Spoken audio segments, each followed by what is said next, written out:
Have you ever noticed patterns in relationships, a recurring dynamic that seems to play out again and again? Perhaps a push and pull, a cycle of calm followed by tension, then an explosion, only to return to a period of peace.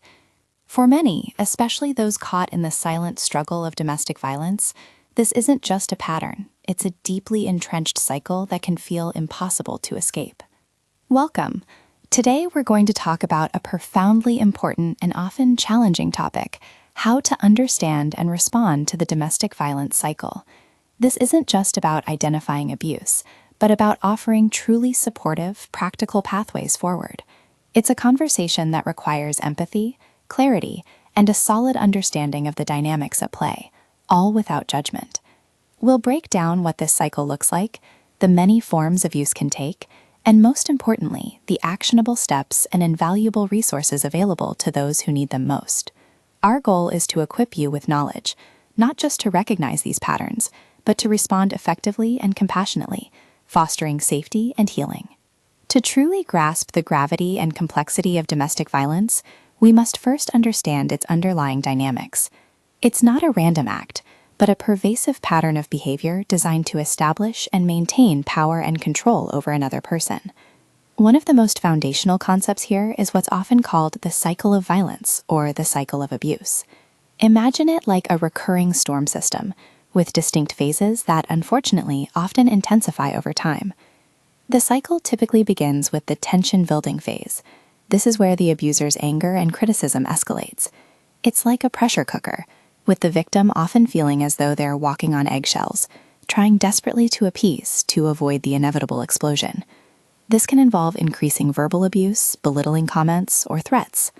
This tension then culminates in the incident or explosion phase. This is where the actual abuse occurs. It can manifest in many forms: physical violence, sexual assault, intense emotional or psychological attacks, or even severe financial manipulation. It's the release of all that built-up pressure, often leaving the victim feeling shocked, terrified, and deeply hurt. Following this devastating incident, we often see the reconciliation, or honeymoon phase. Here, the abuser expresses deep remorse, showering the victim with apologies, promises of change, and intense affection. They might say things like, "I'll never do it again," or "I can't live without you." This period offers a painful glimmer of hope, reinforcing the victim's belief that their partner can change, that the good times are real and can last. Sometimes a calm phase follows, a period of relative peace and kindness, further cementing that false hope.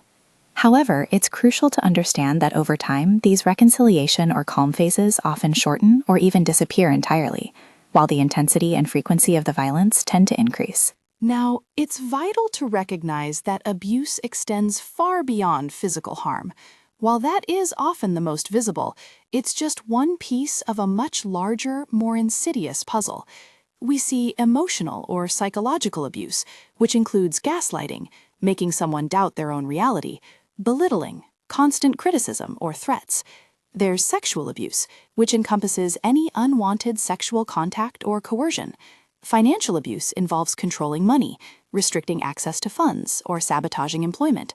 And there are other forms, too, like verbal abuse, stalking, technological abuse through devices, cultural or spiritual abuse, reproductive coercion, and even the abuse of immigration status to maintain control. The common thread in all these is the abuser's calculated effort to gain and maintain dominance. The power and control wheel is a powerful visual tool that illustrates these varied coercive behaviors, showing just how broad and pervasive these tactics can be. When we approach survivors, we must do so with what's known as trauma-informed care. This means understanding the profound psychological impact of abuse and prioritizing safety, trust, choice, compassion, and collaboration. It's about building trust and avoiding any actions that could inadvertently re-traumatize someone who has already endured so much. It's also important to acknowledge the complex barriers victims face when trying to leave. It's rarely as simple as just walking out the door. Fear of retaliation is immense, not just for themselves, but for their children or pets. There's deep shame, financial dependence, and often extreme isolation imposed by the abuser. Traumatic bonding, a powerful psychological tie, can make it incredibly difficult to break away, and many simply aren't aware of the resources available to them.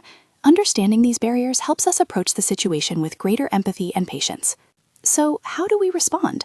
What are the practical steps and support mechanisms that can truly make a difference? The journey towards safety and recovery is multifaceted, but it always begins with support and strategic planning. One of the most crucial practical steps is safety planning. This isn't just about escaping an immediate incident, though that's vital. It's a personalized plan that considers multiple scenarios: what to do during an incident, how to prepare to leave if and when that time comes, and how to secure long-term safety. This might involve identifying a safe place to go, having a go bag ready with essential documents, medications, and some money, and establishing codes with trusted friends or family. Crucially, you are not alone. A robust network of national and local support organizations exists, providing vital, confidential assistance around the clock. The National Domestic Violence Hotline is a lifeline, offering 24/7 support via phone at 1-800-799-SAFE 7233, TTY, online chat, or by texting START to 88788. They provide safety planning tools and connect you to local resources. For specific communities, there are tailored services. The Strong Hearts Native Helpline at 844-762-8483 is dedicated to Native Americans and Alaska Natives. Love is Respect at 866-311-9474 supports young people experiencing dating abuse. And the Deaf Hotline, accessible via video phone at 855-812-1001, provides support for deaf and hard of hearing individuals. If you're looking for physical shelter, domesticshelters.org offers a searchable database of domestic violence programs and shelters across the U.S. and Canada. Organizations like the Salvation Army and Safe Horizon also provide emergency and transitional shelters, counseling, and long-term support. Beyond these, most communities have their own local domestic violence programs and shelters, offering culturally competent services and direct advocacy. State coalitions against domestic violence also work to coordinate services and advocate for policy change. Understanding these resources and how to access them is a fundamental pillar of responding effectively to domestic violence. Knowledge here is truly power, and it can open doors to safety and healing that might otherwise seem locked.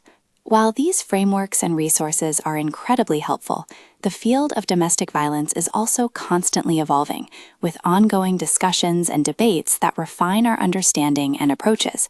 It's not a static issue, and our responses shouldn't be either.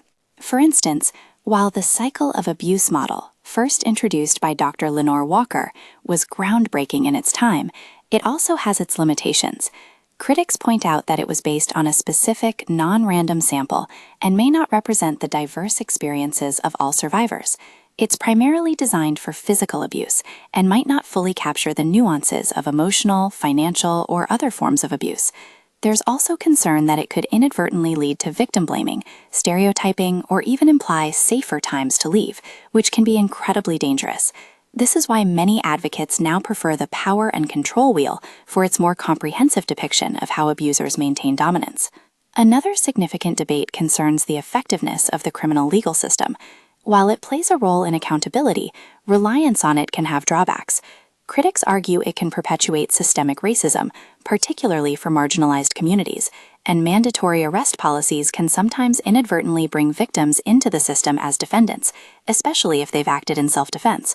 This highlights the need for more nuanced and equitable support strategies. We also frequently discuss the appropriateness of intervention strategies. For instance, couples or conjoint therapy for batterers is highly debated. In fact, some states prohibit it when a batterer is in an intervention program, due to legitimate concerns that it can provide another arena for manipulation and control, further endangering the victim. The focus must always remain on the victim's safety and autonomy. And of course, gender dynamics in domestic violence are a crucial point of discussion. While men can absolutely be victims and their experiences are valid and need support, research consistently shows that women are overwhelmingly the victims of domestic violence and tend to experience more severe forms. Stereotypes can unfortunately discourage male survivors from seeking help and often lead to a lack of services tailored specifically for them. A truly inclusive approach must recognize all survivors. Finally, it's impossible to ignore economic factors. While economic hardship doesn't cause domestic violence, financial stressors can significantly worsen the severity and frequency of existing abuse.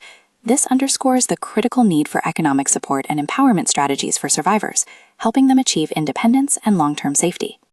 Understanding the cycle of domestic violence, recognizing its varied forms, and knowing where to turn for help are not just academic exercises.